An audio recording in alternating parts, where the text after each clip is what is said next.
Jadi hari ini gue bakal nge-review tentang ini nih, Delta. Dia ini buatannya Revenant sama TVL, tapi ada bumbu-bumbu dari Vaporesso. Kayak gini produknya. Gue dapetnya ini yang modnya doang, bukan yang kit. Gue sih sebenarnya berharap dapet yang kit, karena di situ gue bisa ngerasain squongnya. Karena gue dapetnya modnya doang, jadi yang gue review modnya doang, squongnya nggak gue review. Soalnya kebetulan RDA squong gue tuh udah pada jelek. Gimana ya, kayak udah bekarat gitu. Bukan bekarat, siapa oksidasi. Nah, jadi di video ini gue bakal berfokus ke powernya si mod ini. Kita lihat dulu yuk nampak dekatnya dari TVL Delta ini. TVL Revenant Delta Vaporesso. Gimana sih? Soalnya dikolaborasi ke banyak gitu. Oke, Delta mod ini.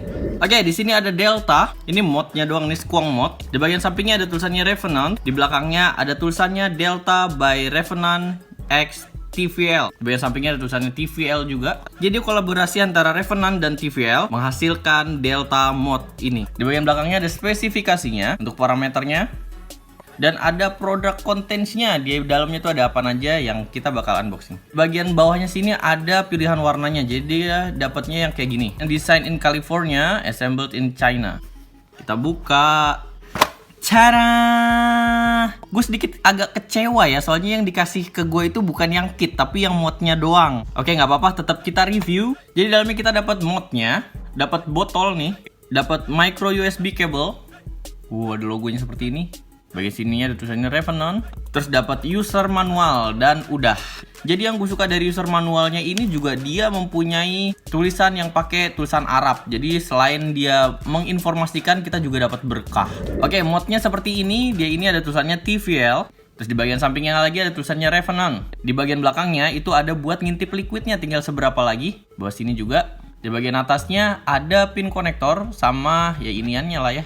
Nah ini buat trigger dia ngisi liquidnya. Jadi kalau biasanya squong mod itu diisinya dipencet, kalau ini ya dipencet juga, cuman di bagian atas ini. Terus habis itu ada layarnya, ada tombol firing, ada tombol menu, kiri kanan plus dan minus. Di bagian bawahnya ada tulisannya Delta. Nah di bagian dasarnya itu ada tempat ngisi baterai sama ngisi liquid. Kenapa kita dikasih botol ini? Botol ini kompatibel kalau kita pengen ngisi liquid. Jadi ngisi liquid nggak usah dibuka-buka, langsung dienjos dari sini aja bisa. Kita buka, nah seperti ini. Ini dia liquidnya nih, tempat liquidnya kayak gini nih. Di dalamnya dia kompatibel sama baterai 20700 dan juga dapat adapter. Ini adapternya dia yang buat 18650. Tapi kok di sini tulisannya Vaporesso. Oke, kita masukin baterai 18650. Blam. Wih, langsung Revenant. Dia itu maksimum di 100 watt. Buat single baterai 100 watt itu kayaknya agak sedikit maksain kinerja baterai kayaknya. Buat tombol firing, 2 3 buat ngelock. 2 3 buat unlock lagi. Buat menunya ke sini. Pencetnya 3 kali, Bos. Oh iya, 2 3. Nah, ada default, time set, brightness, puff counter. Oh, buat ini, buat ngitungin jumlah puff lu. Theme color, screen time, auto on off, super player. Wow, bagus juga nih. Versionnya kita lihat. Oh, ini versinya nih. Ya ini gue nggak nemu buat variable voltage atau somethingnya sampai TCR-nya gue juga nggak nemu. Kayaknya emang dia kompatibel cuman buat di variable voltage doang deh. Ini RDA-nya gue pakai Dead Rabbit yang V2. Wah. Oke, kita langsung lihat aja deh proxy cloud-nya kayak gimana, powernya kayak gimana, terus habis itu plus dan minusnya apaan aja. Gue main di 78 watt, dapat ohm di 0,2 ohm. RDA gue pakai Dead Rabbit V2.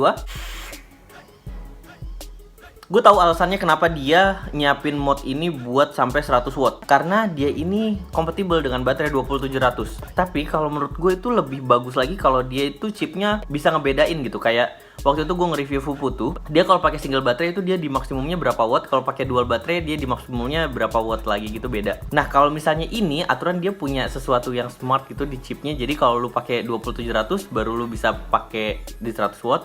Kalau pakai baterai 18650 jadinya cuma di sekedar berapa watt doang. Soalnya kalau menurut gua buat 100 watt di single baterai itu kayak terlalu nyiksa baterai sih kalau menurut gua.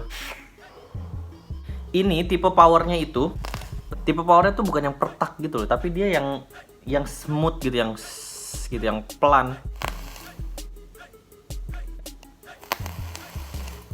Tipe yang pelan gitu, bukan yang prak, bukan yang rusuh gitu. Gue naikin coba wattage-nya. Ini udah 4 volt sih, tapi coba gue naikin lagi ya. Main di 90 watt. Ya masih tetap. Jadi dia karakternya tuh karakter yang smooth gitu, bukan karakter yang galak. Untuk delaynya sendiri kalau menurut gue ini sangat-sangat kemasukan jembut siapa lagi gue. Kalau untuk delaynya sih kalau menurut gue lumayan responsif ya. Jadi nggak delaynya tuh nggak berasa gitu.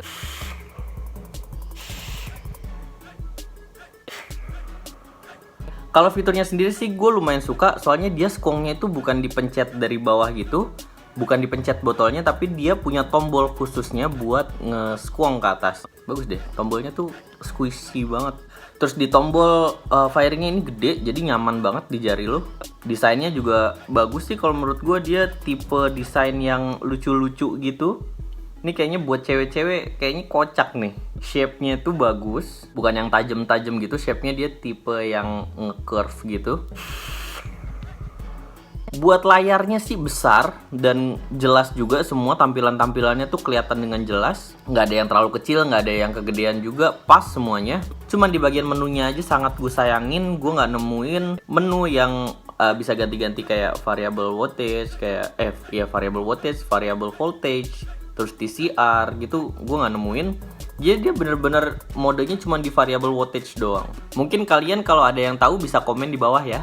Oke, overall ini sih enak buat daily, tapi kalau menurut gue lu mendingan pakai yang baterai 20700, karena kalau pakai baterai 18650 sewaktu-waktu lu pakai build yang super sub ohm gitu. Oh ya, dia support di super sub ohm, soalnya ada yang super player mode, dia itu support di super sub ohm. Nah, kalau sewaktu-waktu kalian itu butuh yang super sub ohm, pakai super sub ohm gitu kan, otomatis wattage-nya yang dipakai juga besar. Kalau pakai baterai 18650 itu nyiksa baterainya, jadi umur baterainya tuh lebih. Oke, sekian review singkat dari gue. Semoga video ini bermanfaat buat kalian. Jangan lupa thumbs up, share, komen, dan subscribe yang belum subscribe. Gue Andra Kuplay. Keep vaping.